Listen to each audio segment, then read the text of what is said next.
सबसे पहले आप सभी को जय मसीह की। मैं आपका स्वागत करता हूं आपके अपने YouTube चैनल यीशु फायर में। आज मैं बात करने वाला हूं वरदानों के विषय में। वरदान कितने प्रकार के होते हैं और हम वरदानों को कैसे पा सकते हैं। हर विश्वासी के पास वरदानों का होना बहुत जरूरी है, क्योंकि वरदानों के द्वारा हम शैतान का सामना करते हैं। इसलिए हर विश्वासी के लिए वरदान जरूरी है। यदि हमारे पास वरदान नहीं है तो हम शैतान का सामना नहीं कर सकते, क्योंकि हमारा दुश्मन शैतान जानता है कि ये बिना वरदानों के मेरी कुछ हानि नहीं कर सकते। बाइबल में लिखा है इफिसियों 6:10 इसलिए प्रभु में और उसकी शक्ति के प्रभाव में बलवंत बनो, परमेश्वर के सारे हथियार बांध लो कि तुम शैतान की युक्तियों के सामने खड़े रह सको, क्योंकि हमारा यह मल्ल युद्ध लहू और मांस से नहीं परंतु प्रधानों से और अधिकारियों से और इस संसार के अंधकार के हाकिमों से और उस दुष्टता की आत्मिक सेना से है जो आकाश में है। हमें आगे 13 में लिखा है, इसलिए परमेश्वर के सारे हथियार बांध लो कि तुम बुरे दिनों में सामना कर सको और सब कुछ पूरा करके स्थिर रह सको।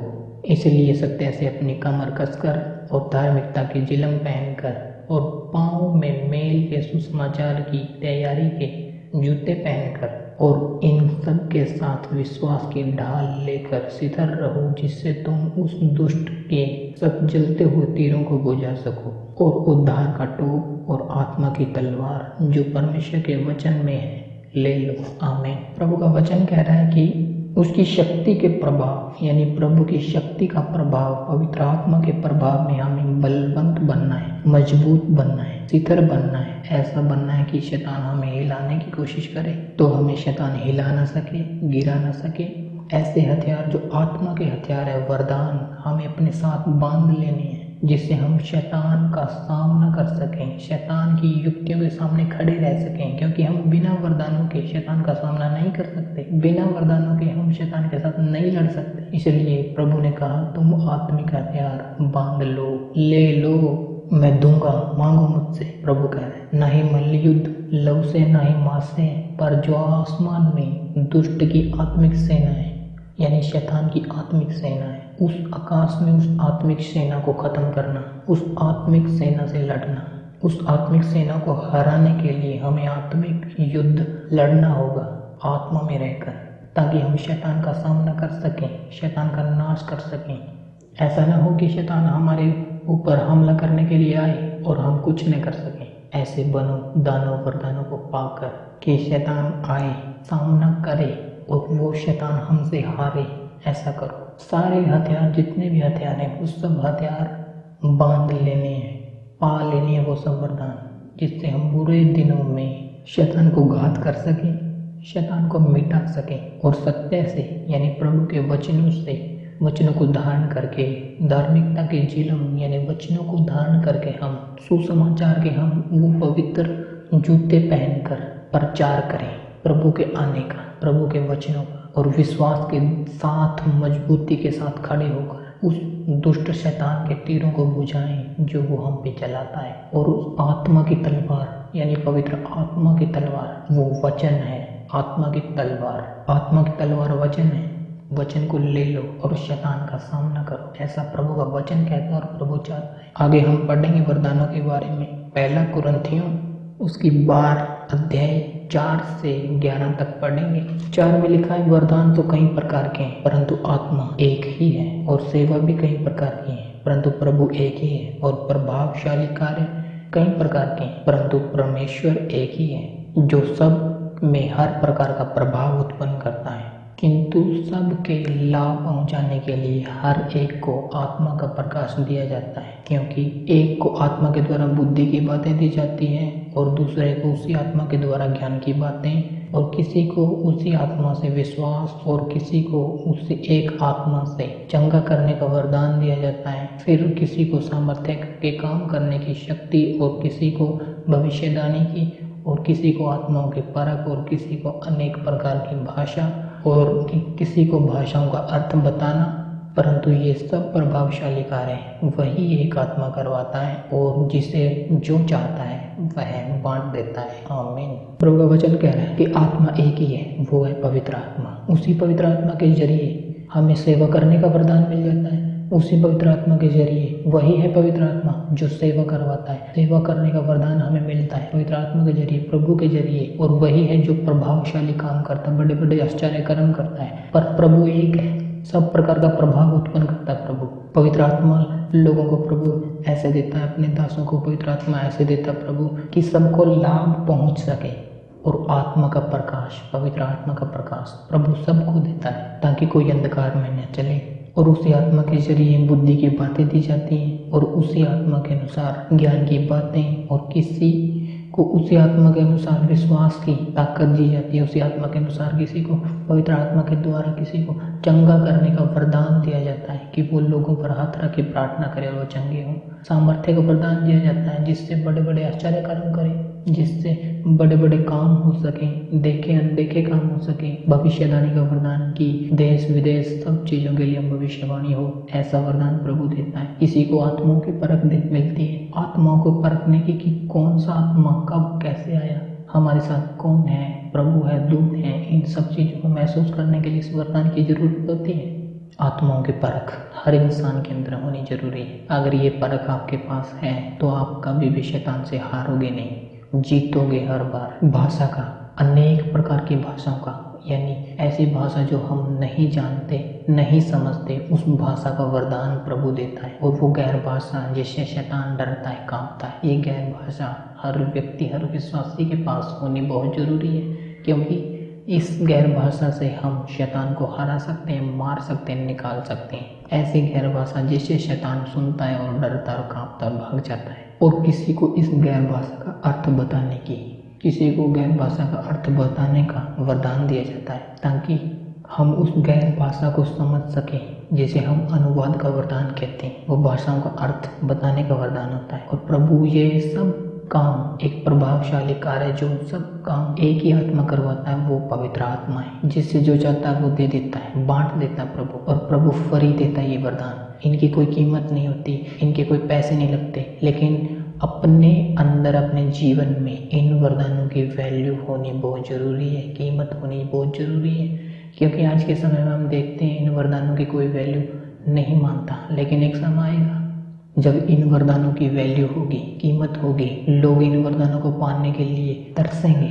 ऐसा समय आएगा। आज इनकी वैल्यू बेहद कम हो विश्वासियों की नज़र में, लेकिन आने वाले समय में इन वरदानों की वैल्यू बढ़ने वाली है। अगर ये वरदान होंगे तो आप शैतान का सामना कर सकेंगे। अगर ये वरदान नहीं आपके पास तो आप शैतान का सामना नहीं कर सकते। इसलिए शैतान का सामना करने के लिए ये वरदानों को हमारे जीवन में उतारना, पाना बहुत ज़रूरी है। प्रभु से मांगे, घुटने टिका करके, प्रभु हमें वरदानों से भर, तो प्रभु वरदानों से भरेगा। इनके साथ साथ आत्माओं के फल जो 9 प्रकार के हैं, वो फल होने हमारे जीवन में बेहद जरूरी है। उन फलों को देखेंगे हम गलातियों 5 उसकी 19 में, गलातियों 5 उसकी 19 आयत में। इसमें हम जानेंगे शैतान के काम कौन कौन से हैं, शैतान के फल कौन कौन से हैं। शैतान के ये फल नहीं, ये विनाशकारी फल है जो एक विश्वासी के लिए शैतान इस्तेमाल करता है। लेकिन इसके बाद 23 में हम पढ़ेंगे, 23 में हम पढ़ेंगे प्रभु के वो हथियार, वो फल जो हर विश्वासी के अंदर होने जरूरी है। इसलिए 19 में पढ़ेंगे हम, शरीर के काम तो प्रकट है, अर्थात वे विचार, गंदे काम, लुचपन, मूर्ति पूजा, टोना, बैर, झगड़ा, ईर्ष्या, क्रोध, फूट, विरोध,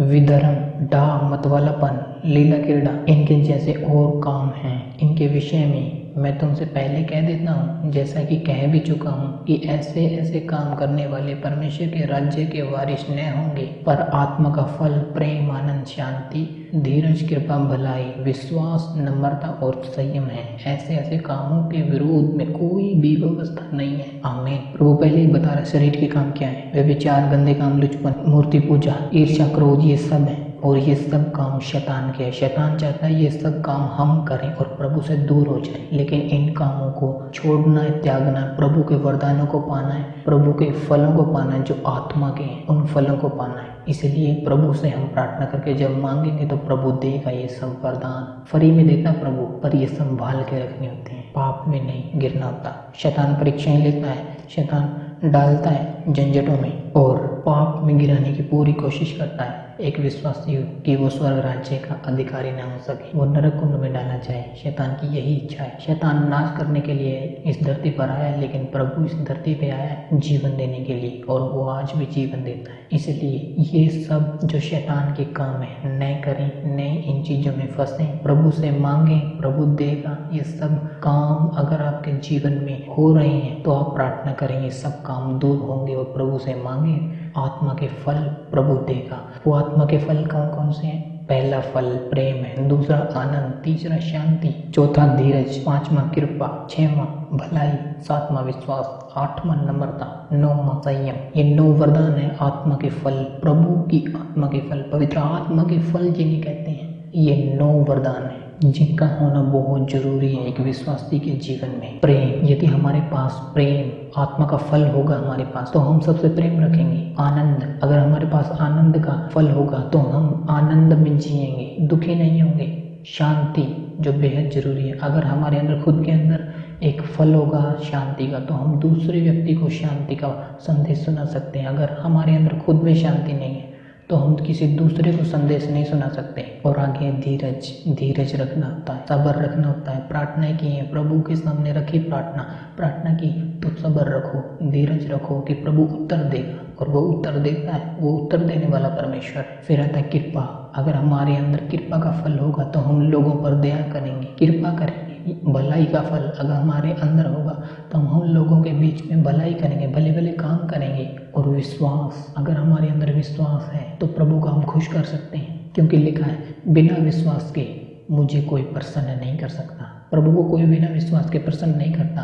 आज हम प्रार्थनाएं करते हैं, अगर विश्वास से करते हैं तो हमारी प्रार्थनाएं पूरी होती हैं, उत्तर मिलता है हमें प्रार्थना करने के बाद। इसलिए विश्वास का होना बेहद जरूरी है। नम्रता होनी बहुत जरूरी है, व्यक्ति के अंदर नम्रता जरूरी है, क्योंकि यदि व्यक्ति नम्र होगा उसके अंदर शांति कायम रहेगी। नम्र होना बेहद जरूरी है, क्योंकि नम्र लोगों को प्रभु कहता है मैं नम्र लोगों को स्वर्गदूतों का न्याय करने का अधिकार दूंगा अंतिम दिनों में। वचन में लिखा है ऐसा। और लिखा है संयम, अगर हमारे अंदर संयम होगा हम अपने शरीर पर कंट्रोल कर सकेंगे। यदि हमारे पास संयम का वरदान होगा, अपने शरीर पर, अपनी बॉडी पर, अपनी आत्मा पर हम कंट्रोल कर सकेंगे। यदि हमारे पास फल होगा, और वो फल बेहद जरूरी है, और वो फल, ये 9 प्रकार के फल प्रभु देता है मांगने पर। जब हम मांगते हैं तो प्रभु से ये 9 प्रकार के फल पाते हैं। आगे गलातियों 6 उसकी 7 आयत में पढ़ूंगा। धोखा न खाओ, परमेश्वर ठट्ठों में नहीं उड़ाया जाता, क्योंकि मनुष्य जो कुछ बोता है वही काटेगा। क्योंकि जो अपने शरीर के लिए बोता है वह शरीर के द्वारा विनाश की कटनी काटेगा, और जो आत्मा के लिए बोता है वह आत्मा के द्वारा अनंत जीवन की कटनी काटेगा। आमीन। प्रभु का वचन कहता है धोखा ना खाओ। प्रभु को मजाक में नहीं उड़ाया जा सकता। कहता है जो मनुष्य बोएगा, जो काम करेगा उसी का फल पाएगा। अच्छा करेगा अच्छा फल मिलेगा, बुरा करेगा तो बुरा फल मिलेगा, ऐसा कहा गया है वचन में। इसलिए शरीर के द्वारा जो बोते हैं, शरीर के द्वारा जो बोते हैं वो शरीर के द्वारा विनाश की फसल काटते हैं, विनाश की कटनी काटते हैं, क्योंकि उन्होंने शरीर के द्वारा बुरे काम किए, इसलिए वो नाश की, विनाश की फसल कटनी काटेंगे। और जो आत्मा के द्वारा बोता है, वरदानों में रहता है, वरदानों में चलता है, आत्मा में चलता है, प्रभु की सुनता है, भलाई करता है और प्रभु पे विश्वास रखता है, वो अनंत जीवन यानी सदा का जीवन पाएगा प्रभु की ओर से। और वो प्रभु देगा, वादा करता है, और वो आएगा सदा का जीवन देने के लिए। वो आता है, वो बुलाता है, और वो सदा का जीवन देगा। मांगो, प्रभु देगा, क्योंकि वचन में लिखा है मांगोगे तो तुम्हें मिलेगा, ढूंढोगे तो तुम पाओगे, खटखटाओगे तो तुम्हारे लिए खोला जाएगा। जो मांगता है उसे मिलता है, जो ढूंढता है वो पाता है, जो खटखटाता है उनके लिए स्वर्ग का द्वार खोला जाता है। इसलिए प्रभु से मांगे, घुटनों के भलाई प्रार्थना करें, प्रभु से मांगे, प्रभु देगा। जिन के पास वरदान नहीं है परमेश्वर से मांगे, परमेश्वर देगा उन्हें। वचन के द्वारा मांगो, मेरे साथ प्रार्थना करें। जिसके पास गैर भाषा का वरदान नहीं है मेरे साथ बैठकर प्रार्थना करें। अभी इसी घड़ी गैर भाषा का वरदान आपको मिलेगा। मैं प्रार्थना करूंगा, आप मेरे संग प्रार्थना करना। मैं घोषित करूंगा आपके ऊपर और आप गैर भाषा का वरदान पाएंगे और बढ़ते जाएंगे। मेरा विश्वास है। तो तो आइए हम प्रार्थना करें। सर्वशक्तिमान परमेश्वर, तेरा धन्यवाद देता हूँ, तेरी तारीफ करता हूँ। तेरा दास और गिनते तेरी पवित्र हुजूरी में फिर से आता हूँ, तेरी स्तुति करता हूँ, तेरी महिमा करता हूँ, तेरी बड़ाई करता हूँ पिता, तेरी महिमा करता हूँ पिता। तुम महान है, सर्वशक्तिमान परमेश्वर है, तेरा धन्यवाद देते हैं प्रभु। तेरी मर्जी पूरी है प्रभु, तेरी इच्छा पूरी है प्रभु। तुम महान सर्वशक्तिमान परमेश्वर है। जितने लोग मुझे सुन रहे हैं मेरे परमेश्वर, में तेरे सामर्थ्य पवित्र नाम में प्रार्थना करता हूँ पिता कि सबके जीवन बदले, आत्माओं का फल इनके जीवनों में आए। बाइबल में लिखे जितने वरदान सभी ने मिले, मैं तेरे सामर्थ्य नाम में प्रार्थना करता हूँ पिता। हर वरदान प्रभु इन्हें मिले मेरे परमेश्वर, हर वरदान इन्हें मिले मेरे परमेश्वर। मैं प्रार्थना करता हूँ तेरे पवित्र सामर्थ्य नाम में। तेरी दया, तेरी करुणा सदा की बनी रहे मेरे परमेश्वर इनके जीवनों में। तेरी आशीष, तेरी ग्रेस इनके जीवनों पे बनी रहे। मैं प्रार्थना करता हूँ पिता,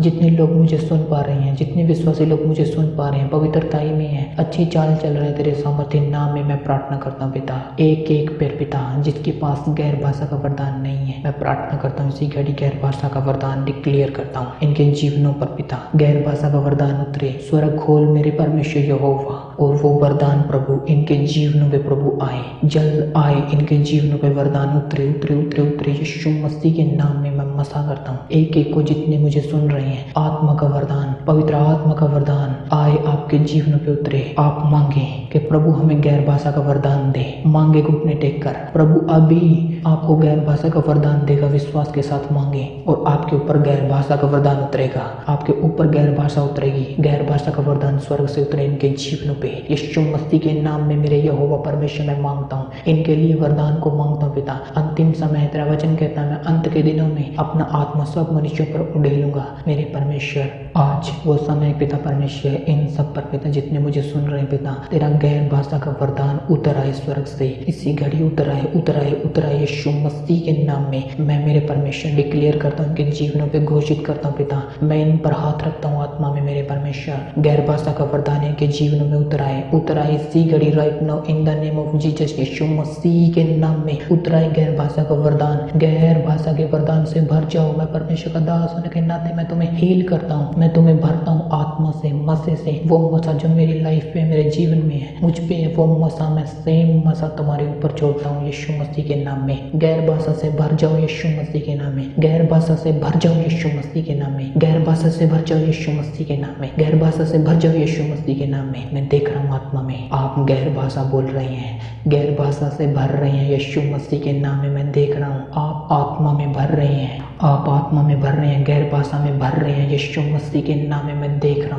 रहा हूँ आप गैर भाषाएं बोल रहे हैं यीशु मसीह के नाम में। तुम्हें मसा करता हूँ सदा इस वरदान के द्वारा, तुम फलवंत होते जाओ, बढ़ते जाओ, गवाहियों के साथ वापिस आओ यीशु मसीह के नाम में। मैं प्रार्थना करता हूँ, दुआ सुन और ग्रहण कर मेरे परमेश्वर। मेरी नहीं मर्जी पर पिता तेरी पूरी हो पिता, इनके जीवन, इनके घरों पे, इनके बच्चों पे, इनकी फैमिली पे पिता, हर व्यक्ति पे पिता जो मुझे सुन रहा है, तेरी मर्जी इनके जीवन में पूरी हो। आनंद को देखें, भरपूरी को देखें, प्रेम, आनंद, शांति, धीरज, कृपा, भलाई, विश्वास, नम्रता, संयम, ये 9 फल, आत्मा के फल इन्हें मिले। प्रार्थना करता हूँ यीशु मसीह के सामर्थ्य नाम में, भर जाओ सबके सब आत्मा के फलों से, वरदानों से यीशु मसीह के नाम में। मैं मसा करता हूँ इनके जीवन, इनकी लाइफ, इनका चलना उठना बैठना सेम ना रहे यीशु मसीह के नाम में बदल जाए। मैं प्रार्थना करता हूँ यीशु मसीह तेरे सामर्थ्य पवित्र नाम में। तेरी महिमा, तेरी बड़ाई है पिता परमेश्वर। दुआओं को सुन और ग्रहण कर यीशु तेरे पवित्र सामर्थ्य नाम से। मांग ले तो पा लेते हैं, सुन और ग्रहण कर। आमीन आमीन। तो दोस्तों अगले वीडियो में मिलूंगा आपसे एक नई वीडियो के साथ, तब तक के लिए आप सभी को जय मसीह।